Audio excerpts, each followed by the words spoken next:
welcome back. Yes, welcome back. Took a small little hiatus from you guys, but we're back here again.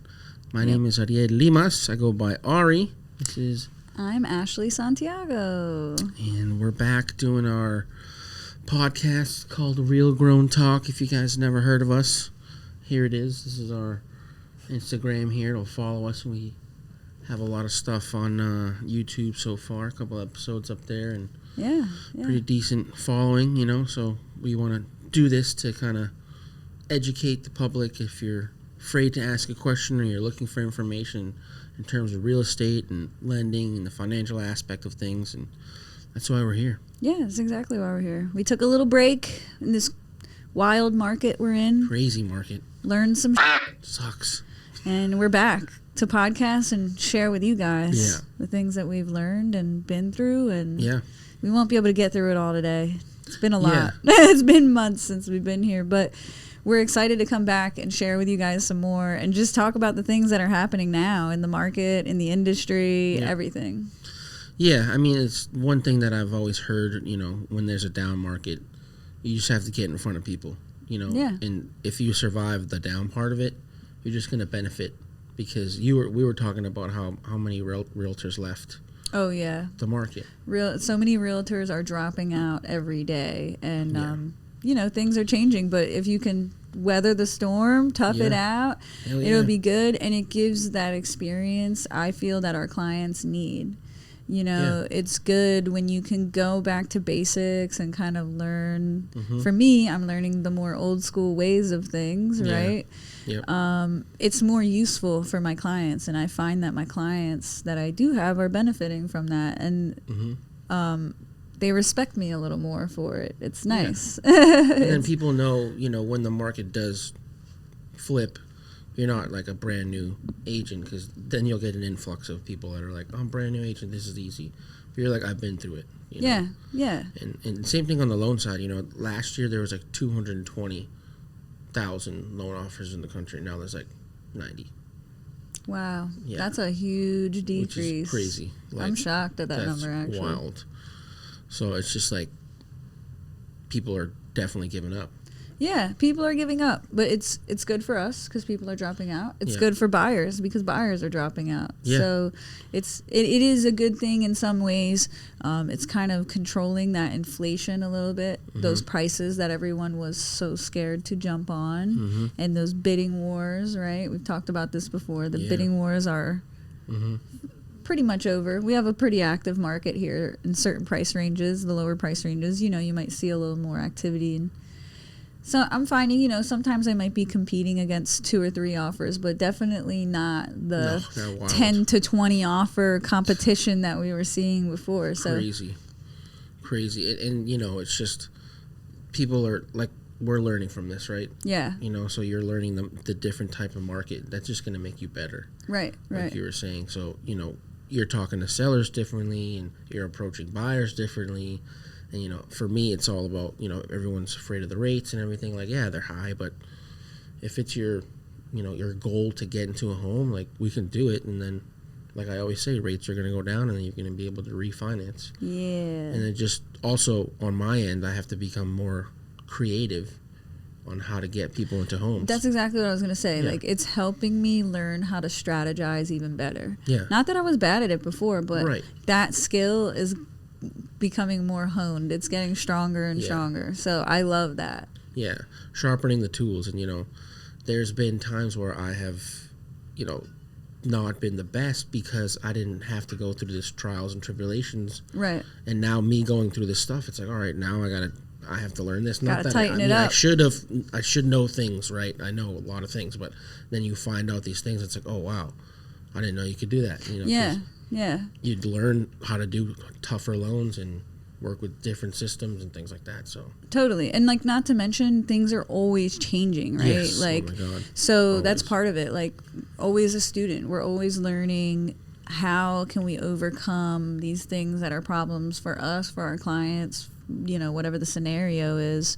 So that's kind of one of the coolest things about real estate, in my opinion, is like, no matter what's happening, I don't know who they are, but they are always like coming up with new ways to do things, you know, and better ways to do things that can help serve our clients in the current market that we're in. So it's like staying on top of that and learning all the new things that are available has been really good. I've been taking this time to really like get organized and have everything that I need for my process available to me, so that I don't necessarily have to do as much work, right? For the things that I have to do repeatedly.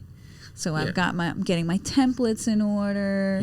I'm getting trainings in order for my team, right? And we're doing all these things that we have a little more time now. I don't have clients just beating down the door like I need a house right now, helping multiple clients at a time. It's great when that happens, but it's good to be able to take the time to, you know, perfect my process. Right. And then just getting out there and prospecting. Yeah, a lot of prospecting. You know, the downtime gives you more time, like you said, right? Yeah. So then just sharpen your tools. Like for me, it's more like, you know, retaining the information that I get from a client and just kind of making it a little bit more organized. Yeah. And having all that stuff. And that way when the market flips, you're ready to go and you're just, everything just flies out so much easier when you're just crushing it in terms of your templates and your systems, and now you're like, oh my god, like I can do higher volume than I was doing when it was busy, because now you've kind of worked out the kinks. And I know, I wish I had these processes in place when it was a busy market, because I could have had the ability to help more people. Exactly. Yeah, for sure. But that's good, you know. It's part of growing. It's part of being in this business. It's not always going to be up. We know it up and down. It's real estate, but for the most part, if you're staying in it, you're gonna make some money. My client database is like cherry right now. It's so organized. I'm like regularly sending emails to the people that I have in there. It's, you know, I'm keeping them up to date on the market, especially in their own neighborhood. Like I have all these things set up that, you know, everyone knows you should do, right? But I was a new agent in a busy time. I'm not going to front. Yeah. It's hard to get yourself organized when you're trying to help all these people learn a new industry, and, you know, so it was a lot, but I'm still building. Don't get me wrong. I'm not done building my processes or anything. It's every day. That we're trying to get better, and just, finding out how I can be there to help people better. Like, how can I better help you? So it's been really good, actually. I've been trying to also kind of educate myself more. Yeah. You know, because there's going to be always new things coming, rule changes and all these regulations that are different on both sides of the real estate and the financial aspect of it. Always. And then that's also going to make me better, because if I know how to do something before somebody else. Right. And I love when new rules come out, because it makes it harder to do our job. And no offense, but like more realtors drop out, that means more work for me. Exactly. I'll take it. So like recently, NAR actually did away with requiring commission to the buyer's agents, right? Which... Wait, what? Yeah. Explain that. So, you know, before they required that the buyer's agent would have to be paid something from the cooperating brokerage. And when we say the cooperating brokerage, we're talking about a brokerage has a listing and they're selling that property for the homeowners. When we share it on the MLS, you know, we are offering whatever commission those sellers are willing to offer to the buyer's agents. So previously, you know, there are rules in place, laws in place where those sellers would have to offer something. But now the market is changing and they don't necessarily have to. Now, should you? Yes, absolutely. It's a marketing tool to sell your property. The more commission you offer to the buyer's agent, the more likely you are that someone will find a buyer for you. So it's not something that you should offer zero on, because you want to sell your property, and most people want to sell it in a timely manner. So, you know, the commission will help you sell it, but they're not required to. So a lot of agents don't like that. They don't even like the sound of it. Yeah. And that's one of those things that causes people to drop out. But how does that benefit? Like, what's the benefit of that? Well, So the market's cyclical, right? As a buyer, the way it's been for years now, as a buyer, you don't pay the commission because you're trying to secure the loan, right? So the lender's only going to lend so much of the value, and you're going to have to probably have a down payment in most cases, at least something, right? Unless you qualify for a special program, but neither here nor there. So it's typically a lot harder for a buyer to come up with a commission, whereas the seller, when they go to sell, is hopefully making money off of their property. So that's kind of the way it's been. The buyers buy it, they don't pay the commission out of their pocket, the sellers do, and then when they go to sell, then they pay the commission. Yes. Seems kind of fair to me. It's a good way to keep the real estate market going. Obviously, our economy depends on real estate a lot. So, it's good to keep it going, right? So now it does bring a little bit of a gray area of how will the buyers cover it if the sellers don't. Because obviously everyone has to get paid when they work, right? So there is that, but again, the market's always changing, and they are always finding a way to overcome that, right? But the best way we can overcome it is by the seller's still offering that commission. Because again, it's the best way to promote your property. The more commission you offer, the more likely you are to get a buyer. So that's crazy to me. That just blew my mind. I know, right? It's like how. That's why I didn't want to tell you before we came on here. I was like, "There's a big one." Because then that affects, us. Yeah. Too, as the lender, because now I'm thinking you need money, like you said, for a down payment, for closing costs, for all these things, and then now you need money to pay an agent. Yeah. Where is that going to come from? Right. Well, that's why I say, the powers that be are always finding some way to evolve and help, the buyers and the sellers out there. So I'm sure they'll come up with something, but it's still, as a seller, you are making the money off of it. The best way to promote your property is to offer a reasonable commission. Well, that and hire an A+ team. Yeah. Because I'm concerned by, real estate is buy and sell. Right. And then the lending side is obviously buy. Right. So it's that's a big thing. Actually, I'm going to bring it up to a couple people and see what their opinion is. Get to the bottom of it. Yeah.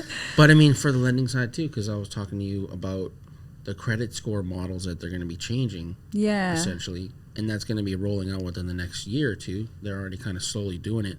But that's going to help people buy more. And also, it's more to help the lending side make sure that the person's going to get be able to pay their mortgage. Yeah, that's what I love about it. So wait, explain the difference here. So there's going to be a couple differences. So there's going to be a score. There's going to be two scoring models. There always has been. There's Vantage, and then there's FICO. So we usually use FICO, and that's Experian, TransUnion, Equifax, right? Things like that, and then it goes to basically. There's a different kind of scoring model on what the Vantage is. Vantage 4.0 is what it's going to be.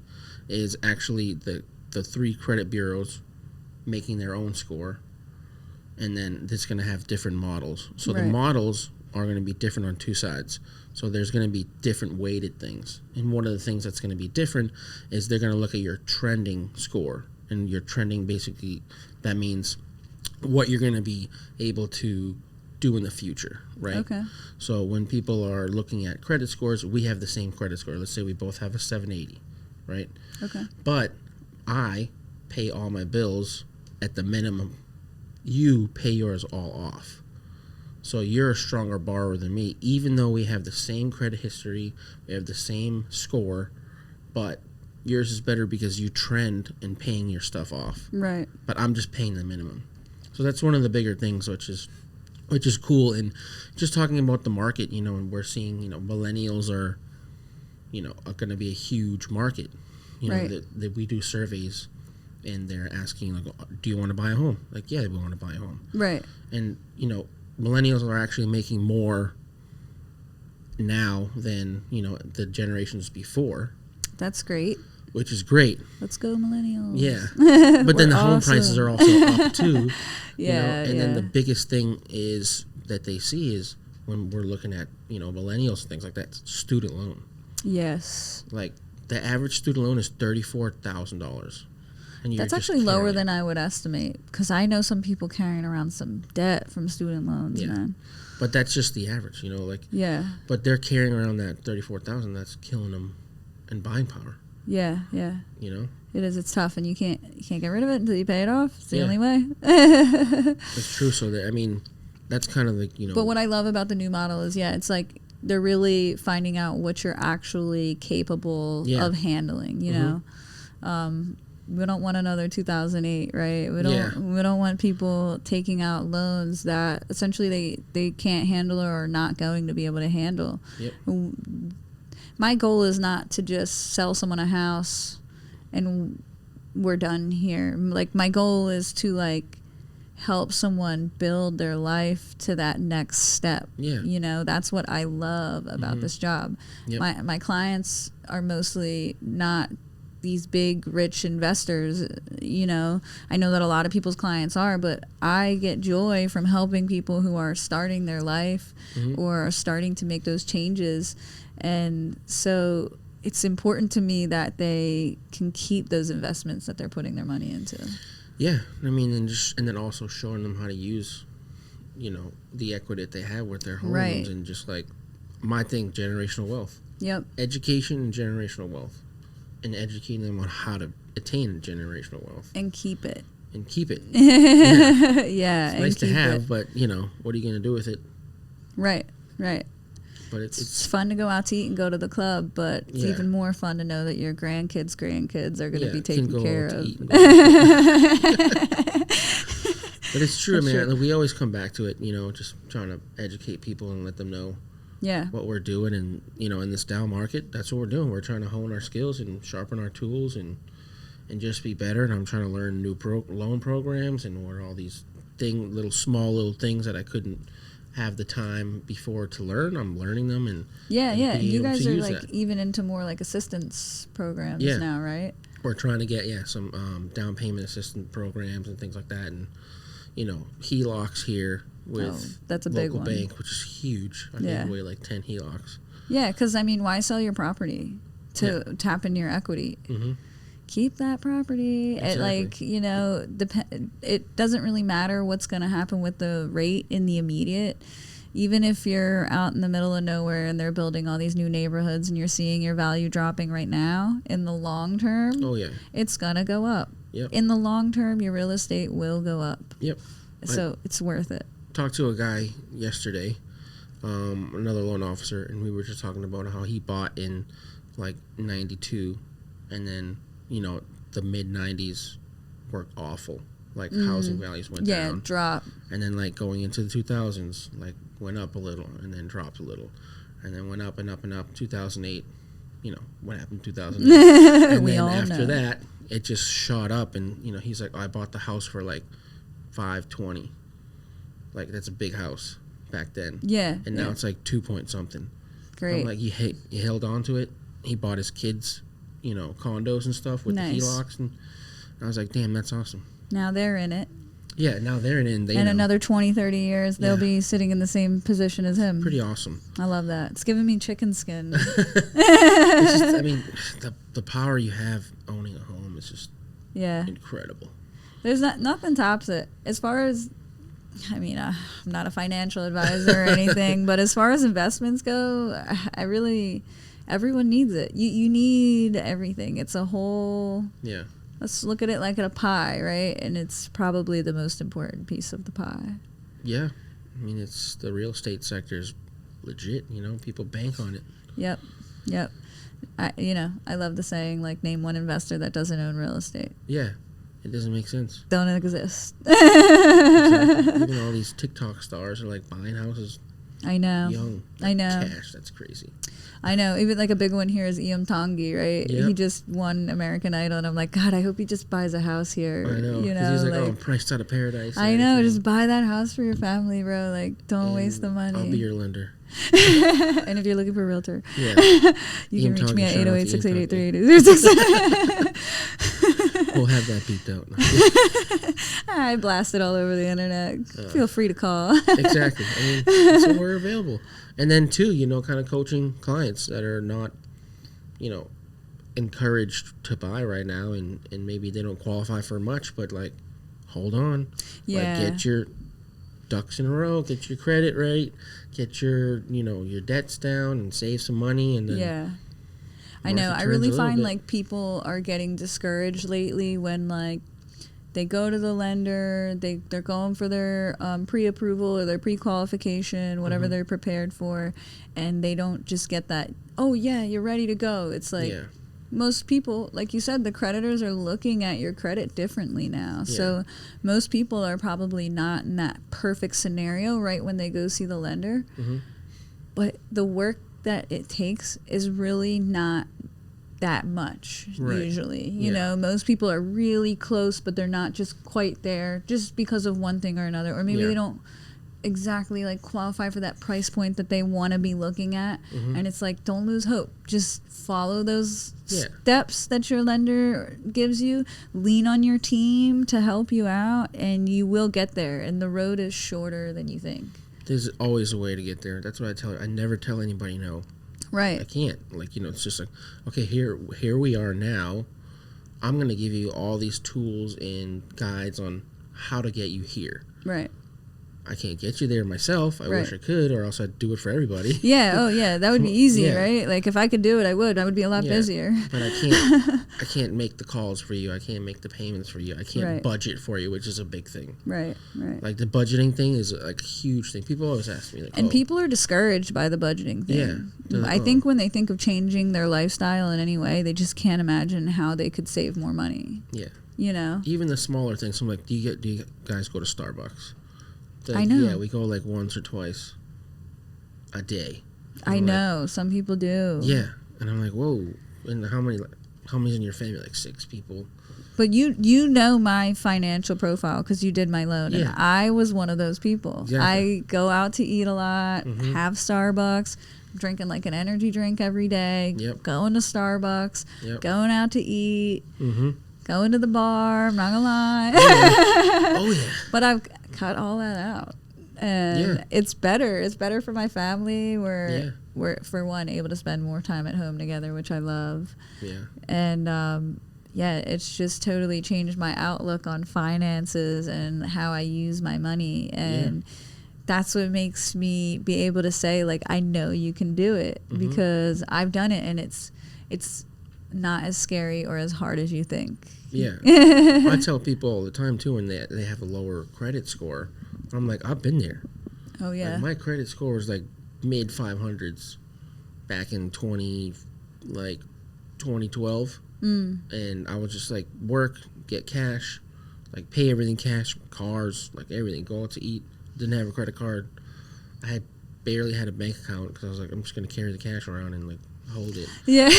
And then I had student loans piling up. I had all these things piling up, like collections, charge-offs, and I was like, one day I remember I was sitting there and I was like, I want to get a new car. Like something as little as that. It's a goal. You want to attain a goal. So small attainable goals. So I'm like, all right, I have to look at my credit. And I looked at it and I was like, this is bad. And I felt awful. And I'm like, what can I do? So I literally just started calling every single collection agency that I had. And I was like, what's the minimum I can pay to get this taken off? And then people, they work with you because they want their money. They will work with you. And I think that's something a lot of people don't realize is, like, if you just call your creditor and just tell them what your situation is and ask them what you can do or what they can do. Like in any scenario, let's say you're having a tough time making your bills this month. Call your lenders and let them know. Yeah. They might defer your payments. Exactly. And you may not have a balloon. You got to find out, but you may not have a balloon payment even. They might just put it on the end of your loan or whatever. Yep. Even if it's after the fact and you have these things with collections, you call the collections and ask them, how can we settle this and get this off my credit? Yeah. And they might even do it for less than what you owe. Exactly. I literally did that. Yeah. With like 5 or 6 accounts. That's awesome. And my score jumped up within a year. I literally took the money, I put it aside, and I was like, this is all the money I'm going to use. Mm. And then my credit score went up to like 720. And now you have a beautiful Jeep. Yeah, I got that Jeep. But you laugh, but for someone with bad credit who wants a Jeep, it's hard to attain. You know, they're not the most expensive cars, but they're not cheap either, you know. And a Jeep Wrangler, I mean, that's a desirable car, you know, and that is a dream car for some people. It was literally like, I was like, I'm going to get myself that. Because that's my thing. Like, I want to attain goals. Right. Like, next year I'm going to get a house. That's awesome. You know, like, it's just kind of seeing where you are in life, too. Yeah. And being like, okay, this is the goal. This is the goal. Attainable goals, and then just have it planned. And feel that, man. And it's gonna be all right, everybody. It's if gonna it's be not okay. Right now, we'll set you up for the future. Yeah. Don't be discouraged. I tell everybody that. Don't be discouraged. No matter what the economy is, you can make it. You can do it. There's a way, and there's gonna be a way. Yeah, it's a tough time for all of us out here. It is. And that's just kind of how the market is, but. Like I said, we're just staying relevant and being in front of the people, being in front of you guys, and FaceTime, and making sure that we're here when the market flips, and still here, available for questions and consults and all that. Yeah, we're not stuff. going anywhere, people. Yeah. We're standing still in this market. We're not getting out of the business. And please, always just hit us up. Yeah. Do you see our IGs? You have any questions? You just want someone to cheer you on? I love to see you win. Anyone. Yeah, absolutely. You want some advice, whatever, give us a follow. Ari Lender 808. Real Estate Ash, 2 A's in the Ash. Hey. And we're here for you guys. Yeah. Also, don't forget to give us a like, a follow, a subscribe on our YouTube. Because we're on here. Cool. Well, we're back. So expect more stuff from us. And I love doing this with you. Yeah, man. This is awesome. Thanks for bringing me in again. Yeah. We're back on the wagon. Let's go. Let's get it. See you guys.